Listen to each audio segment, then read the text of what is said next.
The challenges was great. You know, having a donor was a bit very difficult. It's very difficult thing.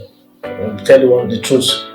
The first time is we approached somebody to donate for us or for me actually. But when I say for us, because I am with a lot of my family members were there. But for me, it was a very difficult thing to do until my younger brother came on the line to rescue the situation. When I was preparing to uh, go for who is to donate or not, and I went to my family first, and some of my brothers, I know that they were tested and they found not fitable because some have some issues, like other diseases and all that. So, and have to I went extra mile to other of my siblings, and by God's grace, I was able to find one. You understand? So, and I thank God today that, because you can see, I am healthy, I'm okay, and by the grace of God, I give God all the glory. It was some sacrificial thing he did that I couldn't imagine that he can do. And so I appreciate him. But not just here, the news, I was part of it.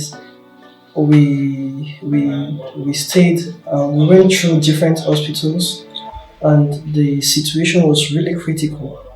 Sometimes he faints on the way or something like that, and there are sometimes that he can't sleep for like 3 days and all that. Seeing all that and everything that he is going through, I don't think it's that too hard a decision to make, because definitely you're part of the process. You feel what he's going through and all that. So it wasn't really that too this thing, but the fear of doing it. What happens to me? What happens to my family? Will I die? And all that. What becomes of my new lifestyle and all that. To understand you're married with kids. Yeah. How were you able to relay such a message? It was not this thing. In fact, I was not given the permission.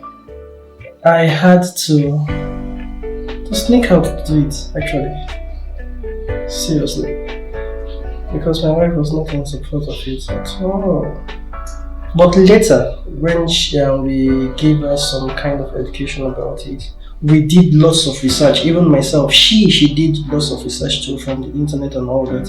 And that helped in making us to form our decision and all that. So it was not easy at first, making decision, oh, you go like that. It was not just that easy. So because I have people dependent on me and all that, so we did lots of research and all that, and later we discovered that you can actually go on to live a normal life. And in terms of the donor will live a full and normal life. All the long-term studies, which date back to several decades of studying people who have donated their kidneys, show that there are no worrisome consequences of donating a kidney, by and large. So the donor can have a normal life. Of course, that doesn't preclude the fact that healthy lifestyle modifications have to be implemented both by the donor and the recipient. For instance, the donor is not expected to gain weight excessively, expected to exercise normally, eat healthily, and do all the usual preventive lifestyle adjustments, which everybody, whether they're a donor or not, has to do. We screen, we run a lot of tests on them, and they live a normal life like everyone thereafter for the donors. For the recipient, there is the transplanted kidney has a lifespan, and if we are around 15 years. If that fails, then they can go and have another transplant done. So that's how it is. We don't have cadaveric kidney donation or cadaveric program in Nigeria as of now. So what we have is living related kidney donors, whether they are genetically related or not, not genetically related. That's what is popular in our environment. I don't have any of this thing. I still do what I used to do before donating my kidney. I'm very, very okay. My blood pressure okay, my blood sugar okay, everything just okay the way it was before. I was told that it was caused by hypertension, that I was hypertensive. I never knew that, I used to believe that a man is always strong. A man don't need to go to hospital, whatever, and check yourself. That you don't take small paracetamol and you're okay, then continue your work. And that was what I was doing then. And I never knew that instead of checking my, sometimes I feel feverish, temperature, my temperature rise, and I don't care. Just take small paracetamol and relax. And constantly, the BP keep rising. I never knew until went right to certain stage that the kidney cannot condone. Then it crashes the kidney, and that was what happened then. I never knew until I was told, and that was after the kidney had failed. So to compare that of like now, I cannot take such step again. One, I cannot take self-medication anymore. In those days, I used to take self-medication. All this, I will go to chemist and please mix this thing for me and let me drink. You understand? And now I can't do that. I can't take anything I want to take now must be from the doctor's prescription. You understand? So, and I have to at least to manage my life now. So,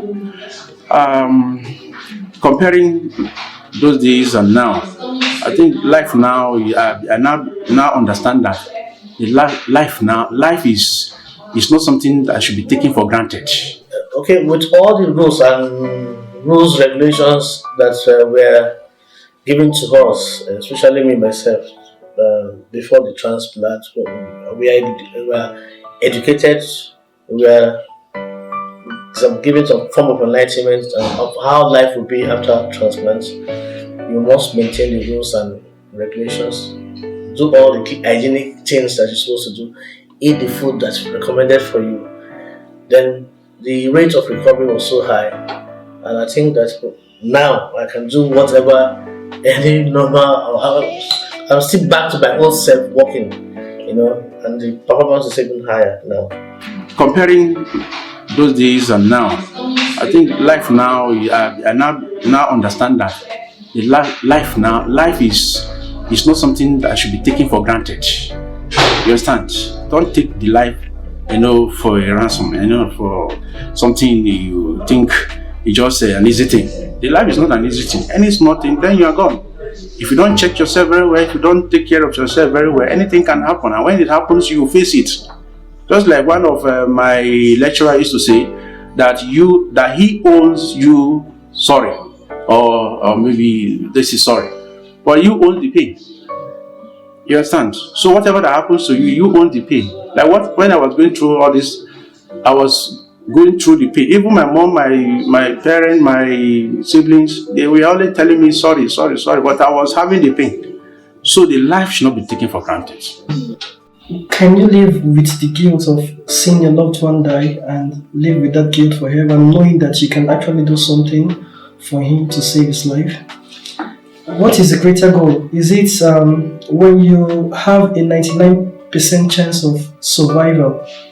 Because actually, before you go for the kidney donation, they must have given you a series of tests and all that.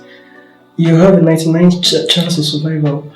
Wouldn't you be able to risk that 99 this thing that you have the chance of survival to the 1% that something might just really happen? I think it's a worthy cause, and also you feel pleased with yourself and you feel satisfied that you've given something out to save a life. That is the most important goal, actually. We are very close now, very, very close, seriously. Very, very close. Okay.